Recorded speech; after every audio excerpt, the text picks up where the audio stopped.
بسم اللہ الرحمن الرحیم الحمد للہ رب العالمین والصلاة والسلام علی سید المرسلین اما بعد فاعوذ باللہ من الشیطان الرجیم بسم اللہ الرحمن الرحیم۔ حضرت ابو بکر صدیق رضی اللہ تعالیٰ عنہ کے بارے میں آج انشاءاللہ عز و جل ہم سنیں گے۔ حضرت ابو بکر صدیق رضی اللہ تعالیٰ عنہ ہمارے پیارے نبی صلی اللہ علیہ وسلم کے پہلے خلیفہ ہیں، مسلمانوں کے پہلے خلیفہ ہیں۔ حضرت ابو بکر صدیق نے ایک واقعہ حضور علیہ الصلوۃ والسلام کی خدمت اقدس میں صحابہ کرام کے سامنے بیان کیا۔ وہ واقعہ سنیے کہ حضرت ابو بکر فرماتے ہیں کہ میرے والد صاحب جب میں چھوٹا تھا تو مجھے بدھ خانے لے گئے اور مجھے کہا کہ یہ ہے تمہارے بلند و بالا خدا، انہیں سجدہ کرو۔ تو جب میں بدھ کے سامنے گیا تو میں نے ان بدھ کو کہا کہ میں بھوکا ہوں، مجھے کھانا دو، میں ننگا ہوں، مجھے کپڑا دو، میں پتھر مارتا ہوں، اگر تو خدا ہے تو اپنے آپ کو بچا۔ وہ بدھ بڑا کیا جواب دیتا؟ آپ نے ایک پتھر اس کے مارا جس کے لگتے ہی وہ گر پڑا اور قوت خدا داد کتاب نہ لا سکا۔ باپ نے دیکھا تو ان کو غصہ آ گیا، انہوں نے ایک تھپڑ حضرت ابو بکر صدیق رضی اللہ تعالیٰ عنہ کے رخسار مبارک پر مارا اور وہاں سے آپ کی ماں کے پاس لائے۔ سارا واقعہ آپ کی ماں کو بتایا۔ ماں نے کہا اسے اس حال پر چھوڑ دو۔ جب یہ پیدا ہوا تھا تو غیب سے آواز آئی تھی، اے اللہ کی سچی بندی، تجھے خوشخبری ہو، یہ بچہ عتیق ہے، آسمانوں میں اس کا نام صدیق ہے، محمد صلی اللہ علیہ وآلہ وسلم کا صاحب اور رفیق ہے۔ جب یہ واقعہ حضرت ابو بکر صدیق رضی اللہ تعالیٰ عنہ پہ آقا کی بارگاہ میں بیان فرما چکے تو اسی ٹائم حضرت جبرائیل علیہ السلام بھی تشریف لے آئے اور عرض کی صدق ابو بکر وہو صدیق، ابو بکر نے سچ کہا اور وہ صدیق ہے۔ سبحان اللہ۔ حضرت ابو بکر صدیق رضی اللہ تعالی عنہ کا لقب صدیق ہے۔ صدیق کا معنی ہے بہت زیادہ سچ بولنے والا، اور آپ کا ایک لقب عتیق بھی ہے۔ عتیق کا معنی ہے آزاد۔ سرکار عالی وقار صلی اللہ علیہ وسلم نے آپ کو بشارت دیتے ہوئے فرمایا انت عتیق من النار، یعنی تو نار دوزخ سے آزاد ہے۔ حضرت ابو بکر صدیق رضی اللہ تعالیٰ عنہ نے 2 سال 7 مہینے حکومت فرمائی ہے۔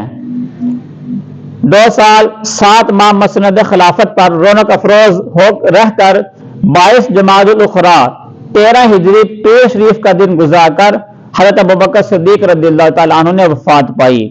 امیر المؤمنین حضرت عمر رضی اللہ تعالیٰ عنہ نے آپ کا نماز جنازہ پڑھایا اور روضہ منورہ میں حضور علیہ السلام کے پہلو مقدس میں دفن ہوئے۔ اب سب سے پہلے کون ایمان لایا؟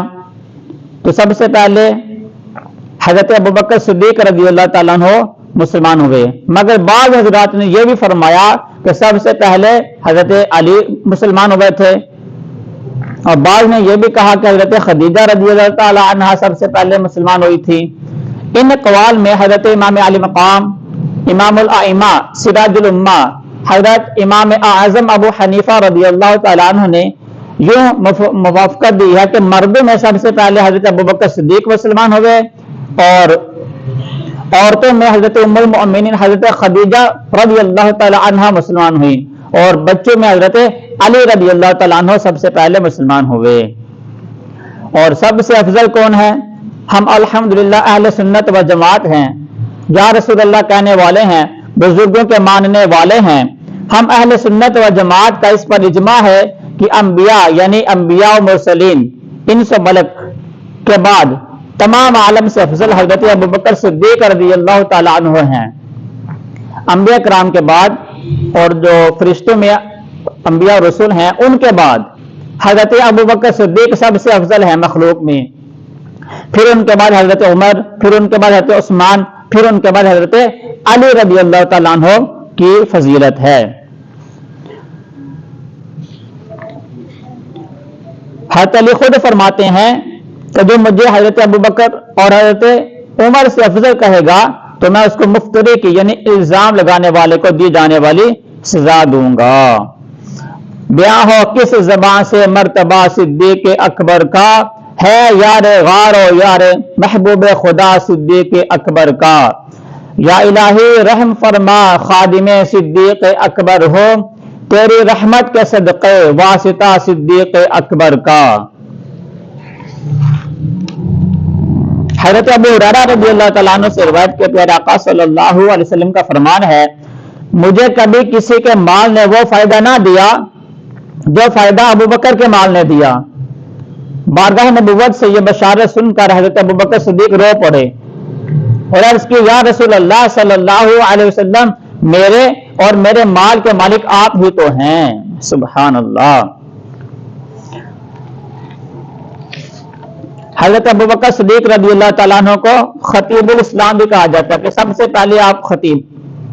جب مسلمانوں کی تعداد 38 ہو گئی تو حضرت ابو بکر صدیق نے بارگاہ رسالت میں عرض کی کہ یا رسول اللہ، اب اعلان یعنی کہ کھلے عام اسلام کی تبلیغ کی اجازت عطا فرمائیں۔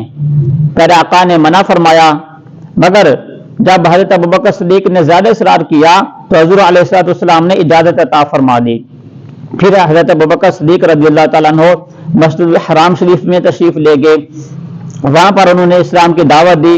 اسلام کی دعوت دیتے ہی جو کفار تھے، جو مشرکین تھے، وہ آپ پر ٹوٹ پڑے اور آپ کو مارنا شروع کر دیا، جہاں تک کہ آپ بے ہوش ہو گئے۔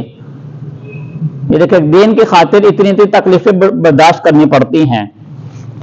فتاوی رضویہ میں اعلیٰ حضرت امام اہل سنت مجدد دین و ملت نے لکھا ہے کہ امیر المؤمنین حضرت ابو بکر صدیق رضی اللہ تعالیٰ عنہ نے 7 غلاموں کو خرید کر آزاد کیا۔ ان سب غلاموں پر اللہ کی راہ میں ظلم توڑا جاتا تھا اور انہی صدیق اکبر کے لیے یہ آیت اتری، وَسَيُجَنَّبُهَا الْأَتْقَى، اور بہت اس دوزخ سے دور رکھا جائے گا جو سب سے بڑا پرہیزگار۔ امام فخر الدین رازی کے حوالے سے ہے کہ ہم سنی کے مفسرین کا اس پر اجماع ہے کہ اتقا سے مراد حضرت سیدنا ابو بکر صدیق رضی اللہ تعالی عنہ ہیں۔ اب سنی حضرت ابو بکر صدیق کی 3 خواہشیں۔ حضرت ابو بکر صدیق فرماتے ہیں کہ میری 3 خواہشیں ہیں۔ پہلی خواہش کیا ہے کہ حضور علیہ السلام کے چہرہ انور کا دیدار کرتا رہوں۔ سبحان اللہ، کاش اللہ تعالی ہمیں بھی یہ نصیب فرمائے۔ دوسری خواہش کیا ہے؟ دوسری خواہش یہ ہے کہ آپ صلی اللہ علیہ وسلم پر اپنا مال خرچ کرتا رہوں۔ اور تیسری خواہش یہ ہے کہ آپ صلی اللہ علیہ وسلم کے بارگاہ میں حاضر رہوں۔ میرے تو آپ ہی سب کچھ ہے رحمت عالم، میں جی رہا ہوں زمانے میں آپ ہی کے لیے، تیری یاد کو کیسے نہ زندگی سمجھوں، یہی تو ایک سہارا ہے زندگی کے لیے۔ اب یہ جو تینوں خواہشیں ہیں حضرت ابوبکر صدیق رضی اللہ تعالیٰ عنہ کی، یہ تینوں خواہشیں حضرت ابوبکر صدیق کی پوری بھی ہوئیں۔ وہ کیسے؟ پہلی دے تھی کہ آپ کے چہرے کا دیدار کرتا رہوں، تو ماشاءاللہ آپ حضور علیہ السلام جب بھی محفل میں ہوتے ہیں تو حضور کا چہرے کا مبارکہ کا دیدار ہی کرتے رہتے۔ اور پھر ایسا کہ معراج کی رات بھی سفر میں حضور کے ساتھ تھے، پھر غار میں بھی حضور کے ساتھ تھے اور کوئی بھی نہیں تھا۔ اور یہ خواہش کہ حضور پر اپنا مال خرچ کرتا رہوں، وہ تو آپ سب نے اپنے واقعہ سنا ہی ہوگا آپ کا کہ جب غزوہ خندق کے موقع پر پھر آقا نے اعلان فرمایا کہ مجاہدین اسلام کی مدد کے لیے اپنا مال حصہ پیش کریں، تو حضرت ابوبکر صدیق رضی اللہ تعالیٰ عنہ اپنے گھر کا سارا سامان لے کر حاضر بارگاہ اقدس پیارے آقا صلی اللہ علیہ وسلم کے بارگاہ میں پیش ہو گئے تھے۔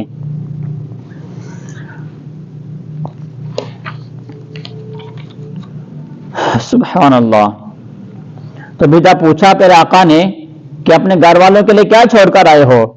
تو حضرت ابوبکر صدیق نے عرض کی کہ ان کے لیے اللہ اور اس کے رسول کو چھوڑ آیا ہوں۔ مطلب یہ ہے کہ میرے اور میرے اہل و عیال کے لیے اللہ اور اس کا رسول کافی ہیں۔ پروانے کو چراغ تو بلبل کو پھول، بس صدیق کے لیے ہے خدا کا رسول بس۔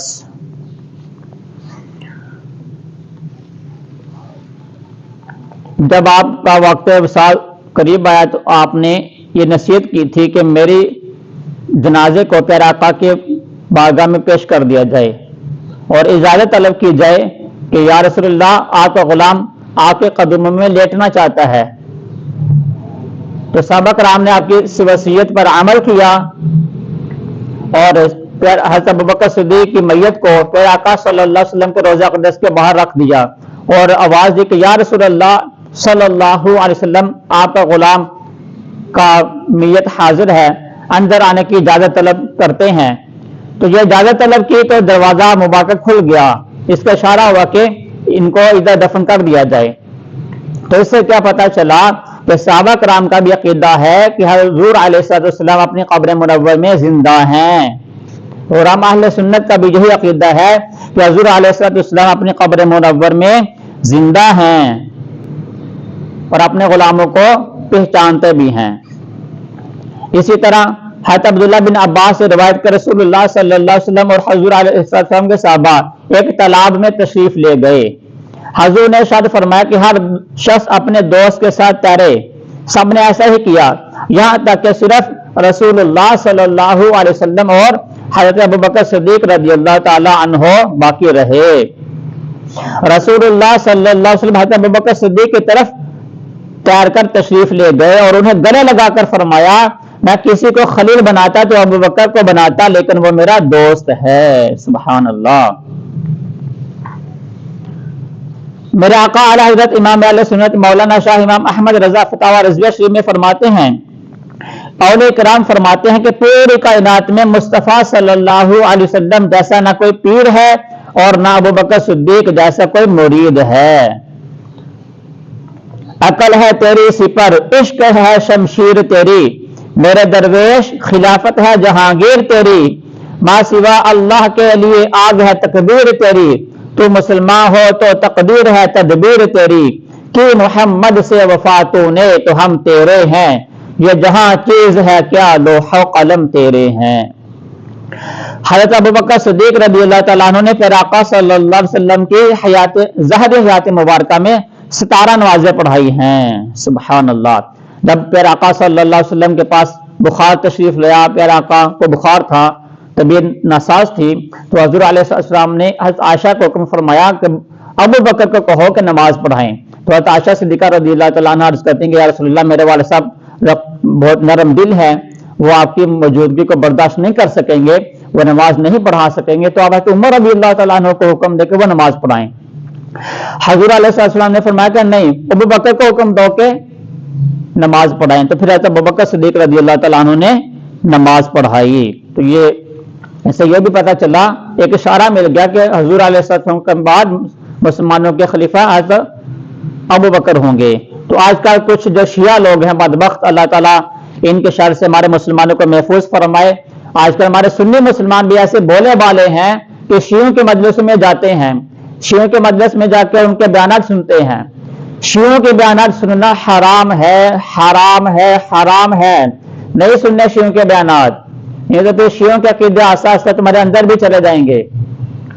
میں نے ایسے سنیوں کو دیکھا ہے کہ جو تو پہلے سنی ہے، لیکن کیا ہوا، دوست شیعہ مل گئے، ان کے ساتھ اٹھنا بیٹھنا، پھر انہیں کی باتیں سننا، انہیں کے بیانات سننا، اپنے علماء کرام کو سننا نہیں، ان کو سنتے رہنا، تو پھر وہی ذہن شیعوں والا ذہن بن جاتا ہے۔ پھر ان کو بڑا سمجھایا جاتا ہے لیکن وہ سمجھتے نہیں، پھر وہ ابوبکر صدیق رضی اللہ تعالیٰ عنہ کے بارے میں برا برا کہنا شروع کر دیتے ہیں۔ تو جو سابق کسی بھی صحابی کے بارے میں برا بولے گا تو جنت میں جائے گا نہیں۔ تو شیعہ تم کیسے جنت میں جاؤ گے؟ تم تو حضرت ابوبکر صدیق کو، حضرت عمر رضی اللہ تعالیٰ عنہ کو، حضرت عثمان غنی رضی اللہ تعالیٰ عنہ کو، باقی صحابہ کرام کو برا بھلا کہتے ہو۔ تو جو صحابہ کرام کو برا بھلا کہ وہ جنت میں نہیں جائے گا، اس لیے شیعہ تم اپنی خیر منا، تم جنت میں نہیں جاؤ گے۔ اگر جنت میں جانا چاہتے ہو تو سنی بن جاؤ، پکے سچے سنی، یا رسول اللہ کہنے والے۔ حضرت ابوبکر صدیق کا، حضرت عمر رضی اللہ تعالیٰ عنہ کا، حضرت عثمان غنی رضی اللہ تعالیٰ عنہ کا، حضرت امیر معاویہ رضی اللہ تعالیٰ عنہ کا ادب کرنے والے بن جاؤ۔ توبہ نعوذ باللہ، تم ان کو گالیں دیتے ہو، تم کیسے پھر مسلمان رہ گئے؟ شیعہ مسلمان ہو جاؤ، مسلمان سنی مسلمان بنو۔ تو یہ عقیدہ ہے کہ حضور علیہ السلام کے بعد خلیفہ مسلمانوں کے حضرت ابو بکر صدیق ہیں، شیعہ بڑا زول گاتے ہیں جی نہیں جی حضرت علی رضی اللہ تعالیٰ عنہ افضل ہیں حضور کے بعد تمام صحابہ کرام میں، جبکہ صحابہ کرام میں سب سے افضل حضرت ابوبکر صدیق ہیں، پھر حضرت عمر ہیں، پھر حضرت عثمان ہیں، پھر حضرت علی رضی اللہ تعالیٰ عنہ ہیں۔ تو اللہ تعالیٰ ہمیں حضرت ابوبکر صدیق رضی اللہ تعالیٰ عنہ کی تمام صحابہ کرام کی اور اہل بیت کی سچی پکی محبت عطا فرمائے، آمین۔